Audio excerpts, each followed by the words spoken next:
살인 혐의로 징역 60년을 선고받은 흉악범이 막 시원한 에어컨이 빵빵하게 나오는 개인 방에서 스파를 받고요.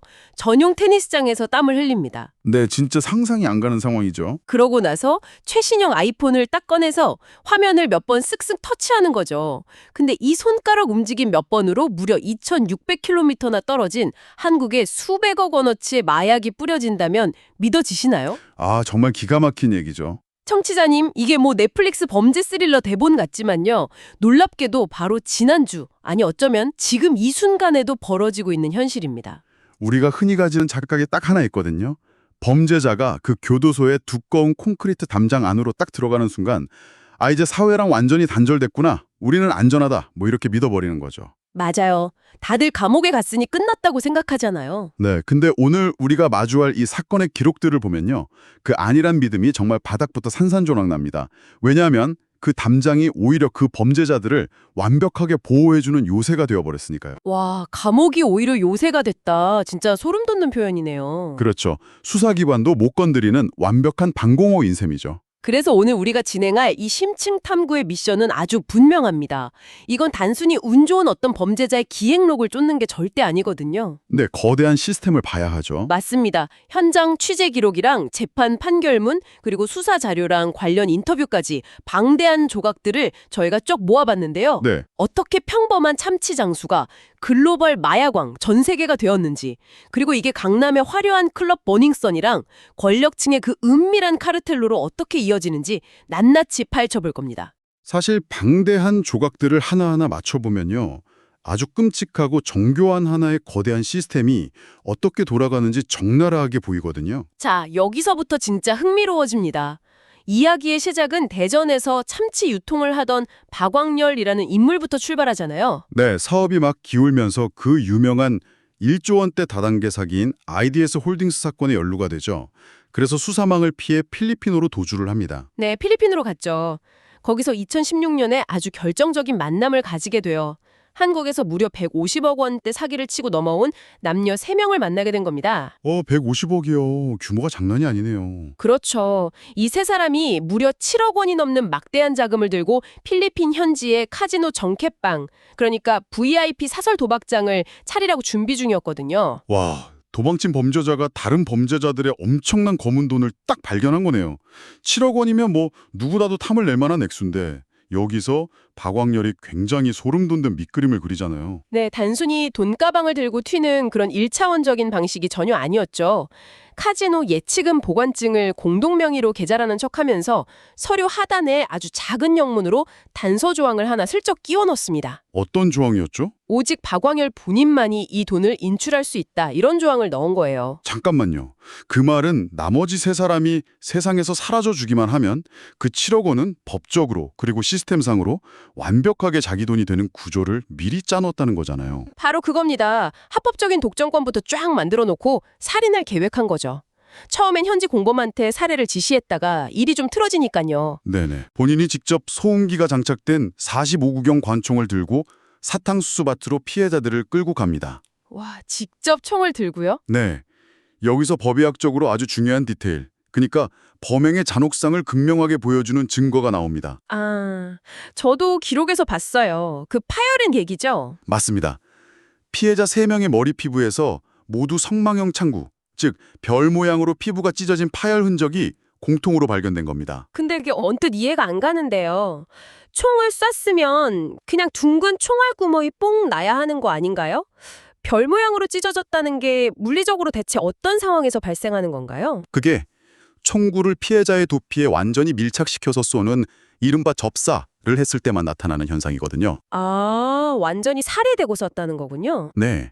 총알이 발사될 때 엄청난 고온 고압의 가스가 확 뿜어져 나오잖아요. 근데 총구가 피부에 닿아 있으면 이 가스가 두피 밑으로 뚫고 들어갑니다. 헐, 상상만 해도 끔찍하네요. 그러고 나서 단단한 두개골에 부딪혀서 갈 곳을 잃고 안에서 폭발하듯 팽창을 하는 거죠. 그 엄청난 압력을 못 이기고 피부가 별 모양으로 찢어지는 겁니다. 와, 그러니까 피해자들이 조금의 반항도 할 수 없게 완벽히 꿇어앉히거나 제압해 놓고 진짜 처여하듯 확인 사살을 했다는 움직일 수 없는 증거인 거네요. 정확합니다. 근데 그렇게 잔혹하게 완벽 범죄를 꿈꿨던 것 치고는 참 어이없게 꼬리가 밟혀요. 네, 콜라캔 때문이었죠. 맞아요. 숙소 쓰레기통에 무심코 버린 콜라캔에서 지문이 나왔고요. 또 현지 운전기사가 증언을 하면서 결국 덜미를 잡히게 됩니다. 청취자님, 보통의 범죄물이라면 여기서 딱 경찰에 체포되고 정의가 실현되면서 끝나야 맞잖아요. 근데 이 사람 체포되는 그 순간부터 진짜 상식 밖의 행동을 합니다. 거예요. 돈이면 룰을 바꿀 수 있다는 그 부패의 본질을 정확히 꿰뚫고 있었던 거죠. 맞아요. 체포 직후에 밥 먹게 해달라고 구슬린 다음에 화장실로 탈옥하기도 했잖아요. 그렇죠.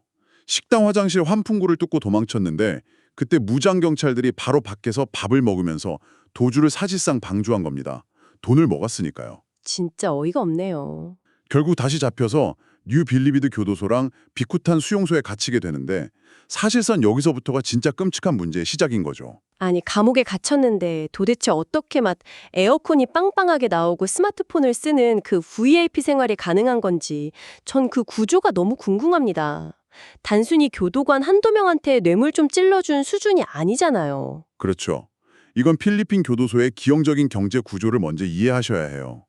국가가 수용자들을 먹여 살릴 예산이 턱없이 부족하거든요. 아, 예산이 없군요. 네. 그러다 보니 교도소 안에서 자체적인 경제활동이나 암시장이 그냥 용인이 되는 거예요. 게다가 교도관들 월급이 한국 돈으로 수십만 원에 불과합니다. 와, 수십만 원이요? 그러면 박광열처럼 수억 원을 진 범죄자가 들어가면 완전 왕이 되겠네요? 바로 그겁니다. 교도관들은 감시자가 아니라 그의 돈을 받는 사설 경호원으로 전락해버리는 거예요. 돈만 내면 감옥 안에 2층짜리 개인 집을 짓고요. 네.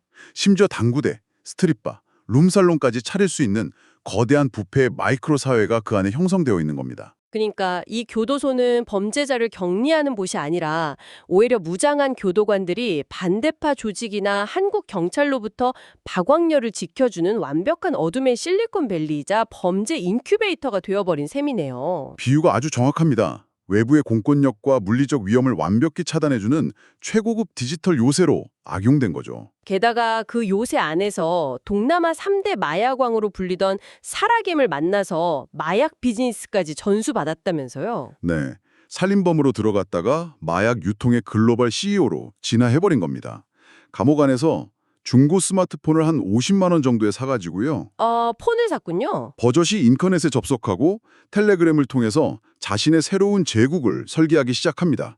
여기서 탄생한 닉네임이 바로 그 유명한 마약왕 전세계입니다. 진짜 황당하네요. 감옥 안에서 안전을 확보한 건 알겠는데 물리적으로 무려 2,600km나 떨어진 한국에 어떻게 그렇게 대량으로 마약을 팔 수 있었는지가 전 가장 큰 의문입니다. 그렇죠. 거리감이 상당하니까요. 네, 과거의 수리남이 조봉행 사건 같은 걸 보면 평범한 주부나 유학생들을 속여서 가방에 마약을 숨겨오게 하는 식으로 직접 사람을 움직였잖아요. 네, 예전에 거의 다 그런 식이었죠. 근데 박광렬은 완전히 다른 방식을 썼단 말이죠. 텔레그램 계정을 무려 4개나 돌려가며 썼다는 게 이게 단순한 변장이 아니라 철저한 방화벽 역할을 한 거라면서요? 맞습니다. 디지털 범죄 조직의 전형적인 구획화 전략인데요. 본인은 철저히 익명성대에 숨어서 국내 총책 역할을 할 26세 헬스 트레이너 출신 청년을 포섭합니다. 아, 그게 바로 바티칸 킹덤이군요. 네, 맞아요. 박광렬이 4개의 아이디를 쓴 이유는 오직 철저한 꼬리 자르기를 위해서입니다. 어떻게 나눴는데요? 1번 아이디로는 현지 마약 공급을 지시하고요. 2번 아이디로는 바티칸 킹덤 같은 국내 유통책들이랑 대화를 하고 3번 아이디로는 가상화폐 자금 세탁을 관리하는 식이죠. 아하, 업무를 완전히 쪼개놨군요. 네, 그래서 국내 유통책이 경찰에 잡혀서 스마트폰을 압수당해도 그들이 아는 건 2번 아이디뿐인 거예요. 박광렬은 그냥 2번 아이디만 폭파해버리면 그만이고요. 본체는 절대 드러나지 않는 아주 완벽한 점조직을 구축한 겁니다. 와, 그렇게 국경을 넘어온 마약이 우리가 사는 일상 공간으로 스며드는 방식도 진짜 경악스럽습니다. 일명 던지기 수법이잖아요. 네, 요새 정말 심각한 문제죠. 우리가 출퇴근길에 무심코 지나치는 에어컨 실외기 밑, 아파트 소화전 뒤, 심지어 노인복지관 표지판 뒷면 같은 곳이 마약 거래처가 되더라고요. 맞아요. 일상 공간이 다 오염된 겁니다. 마약을 테이프로 툭 붙여놓고 사진을 찍어서 텔레그램으로 좌표만 띡 보내주면 끝나는 시스템인 거잖아요. 구매자나 판매자가 얼굴을 마주칠 일이 아예 없네요. 그렇죠. 물리적인 만남 자체가 없으니 경찰의 현장 덮치기 수사가 사실상 불가능해지는 거죠. 게다가 결제는 추적이 어려운 가상화폐로만 이루어지고요. 아, 돈의 흐름도 끊기네요. 네, 과거처럼 사람이 짐을 지고 물리적 국경을 넘나들며 뛰던 시대에서 이제는 스마트폰 터치 몇 번과 코인 전송으로 모든 물류가 움직이는 초연결 비대면 범죄로 패러다임이 완전히 넘어가 버린 겁니다. 잠깐만요. 여기서 진짜 근본적인 궁금증이 하나 생기는데요.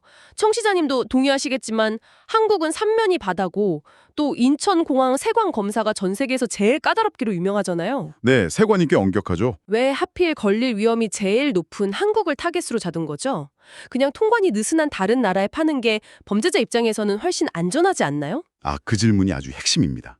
이게 바로 그들의 악마의 수학, 철저한 기업청 비즈니스 마인드거든요. 악마의 수학이요? 네, 유엔 마약범죄사무소 통계에 따르면요. 필리핀 현지에서 마약 1g의 도매 가격이 약 13달러 선입니다. 네, 13달러. 근데 이 13달러짜리 마약이 그 깐깐한 한국 세관을 무사히 통과해서 강남 한복판에 딱 떨어지는 순간 그 가치는 450달러로 폭등합니다. 와, 450달러요? 무려 30배 이상의 수익이 나는 거네요. 맞습니다. 세관이 뚫기 어렵다는 그 강력한 위험도 자체가 한국 마약 시장에 엄청난 프리미엄 가격을 형성해주는 원인이 된 거죠. 아, 리스크가 컸기 때문에 돈이 더 된다. 네, 그들은 이 위험을 무슨 불량률이나 재고 손실 같은 단순한 기업 비용으로 계산을 해요. 조직원들한테 박광열이 늘 하던 말이 있습니다. 뭐라고 했죠? 10개를 보내서 재수업계 9개를 국가세관에 뺏기더라도 단 1개만 무사히 통과하면 전체 원가를 다 뽑고도 수십 배의 이익이 남는 장사다. 이렇게 말했어요. 와, 세관에 압수당하는 것조차 이미 비즈니스 모델의 손익계산서 안에 철저히 들어가 있었던 거군요. 진짜 기가 막히는 경제학이네요. 네, 완전히 비즈니스로 접근한 거죠. 자, 일단 이것부터 정리해보죠. 그럼 이렇게 세관을 뚫고 한국에 들어온 엄청난 양의 마약이 도대체 누구의 손에 들어가는가? 거리를 헤매는 중독자 몇 명의 투약 수준이 절대 아니란 말이죠. 네, 볼륨이 다르죠. 여기서 이 거대한 사건의 물줄기는 마약의 대량 소비처이자 권력의 비호를 받는 그들만의 리그로 시선을 이동하게 됩니다. 강남클럽 버닝썬 사건, 그리고 남양유업 창업자의 외손녀 황하나 씨 사건이 바로 이 지점에서 교차하잖아요. 네, 이 사건들의 교집합을 딱 들여다보면요. 그 이면에 숨겨진 거대한 먹이 사슬이 아주 선명하게 보입니다. 어떤 먹이 사슬이죠? 버닝썬이라는 폐쇄적인 공간 안에서 연예인이나 재벌 3세 등 소위 권력층 VIP들이 마약을 무더기로 소비했잖아요. 근데 이 공간에 마약을 공급한 핵심 출처 중 하나가 바로 박광열의 하부 조직인 바티칸 킹덤으로 지목이 된 거죠. 아, 결국 다 연결이 되어 있었군요. 네. 필리핀의 박광열이 생산 및 도매를 맡고 바티칸 킹덤이 국내 중간 유통을 하고 그리고 버닝썬 같은 최고급 유흥업소가 소매상이자 거대한 소비처 역할을 한 아주 완벽한 트라이앵글 구조인 겁니다. 와, 단순한 연예인 마약 가십이 아니었네요.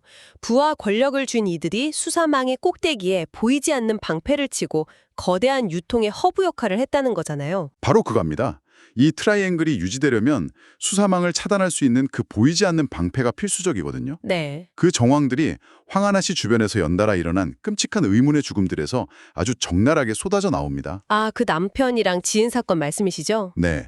황하나 씨의 남편 오모 씨, 그리고 지인 남모 씨 역시 바티칸 킹덤의 유통 조직원이었어요. 근데 이들 사이에서 마약 5억 원어치가 갑자기 사라지면서 아주 치열한 다툼이 벌어집니다. 도매가 5억 원이면 길거리 소매가로는 진짜 수십 수백억에 달하는 엄청난 물량이잖아요. 그렇죠. 이 다툼 직후에 경찰에 황하나의 혐의를 자백하겠다고 나섰던 남편 오 씨가 갑자기 아파트 화단에서 투신 사망한 채 발견됩니다. 헐, 타이밍이 너무 이상하잖아요. 네, 자살로 위장된 타살 의혹이 엄청나게 강하게 남았죠. 게다가 지인 남 씨 역시 극단적 선택을 시도해서 중태에 빠지고요. 와, 세상에. 이게 바로 카르텔의 이익에 반하는 내부자를 어떻게 철저히 입막음하는지 보여주는 전형적인 꼬리자르기인 거죠. 진짜 무섭네요. 게다가 황하나 씨가 평소에 지인들한테 막 자랑스럽게 떠벌렸던 말들을 보면요. 이들이 수사망을 도대체 어떻게 피해갔는지 그 끔찍한 배경이 짐작이 됩니다. 맞아요. 녹취록이 다 공개가 됐었죠. 네, 우리 아빠와 삼촌이 경찰청장과 베프다 이렇게 말하기도 했고요. 심지어 남대문 경찰서 서장실에서 조사를 받고 왔다며 SNS에 버젓이 사진을 올리기도 했잖아요. 그러니까요. VIP들이 클럽에서 마약을 펑펑 소비하면 매출을 막 올려주면요. 그 거대한 자본력과 인맥을 바탕으로 경찰 수사를 무력화시키는 거대한 부패의 고리가 돌아가고 있었다는 반증입니다. 아, 과거 강남서 유흥업소 유착을 끈질기게 수사하다가 낚시터에서 의문사한 이용준 형사 사건도 떠오르고요. 버닝썬 단속 정보를 미리 흘려준 이른바 경찰총장 윤규근 총경 사건도 딱 오버랩이 되네요. 아주 정확한 지적입니다. 마약 카르텔은 경찰과 권력층을 단순히 피해가야 할 장애물로 보지 않아요. 그럼 어떻게 보나요? 막대한 자금력으로 그들 중 일부를 매수해서 오히려 카르텔의 가장 튼튼한 방패로 만들어버리는 겁니다. 실제로 수사를 담당하던 경찰 경위가 마약 제보자 측으로부터 수천만 원의 뇌물을 받아서 입건된 사례도 있었잖아요. 네, 참 부끄러운 일이죠. 심지어 마약범을 잡아야 할 전직 경찰이 마약 공급책으로 변절해서 텔레그램 마약방을 직접 운영한 충격적인 사건도 있었고요. 경찰 내부의 정보가 카르텔로 실시간으로 줄줄 흘러 들어가고 있었다는 뜻이네요. 맞습니다. 내부의 조력자 없이는 불가능한 규모죠. 그렇다면 전문가님, 이렇게 정황이 뚜렷하고 부패의 증거가 막 넘치는데 왜 대한민국의 사법 시스템은 잔챙이들만 잡고 진짜 몸통인 윗선은 건드리지 못하는 겁니까? 늘 잡히는 건 그냥 하부 조직원이나 말단 운반책들 뿐이잖아요. 그게 바로 수사 방식의 구조적 한계와 권력층이 아주 견고하게 세운 법률적 방화벽 때문입니다. 법률적 방화벽이요? 네. 황환아 씨 같은 부유층이 수사망에 딱 걸리면요. 즉각 천문학적인 수임료를 받는 초호화 변호인단이 투입됩니다. 이들의 목표는 단순히 형량을 줄이는 게 아니에요. 그럼 뭔데요? 수사의 방향이 자신의 의료인을 넘어서 그 위에 거대한 공급망이나 경찰 내부의 유착고리로 절대 확대되지 못하도록 철저히 정보를 통제하고 차단막을 치는 겁니다. 아, 위로 올라가는 사다리를 걷어차버리는 거군요. 네. 수사기관 입장에서도 복잡하고 또 막 외압이 들어오는 윗선 수사를 파고드는 것보다는 실적에 당장 눈에 띄는 하부 유통책 수십 명을 잡아놓고 수사를 종결하는 편이 훨씬 쉽고 안전하니까요.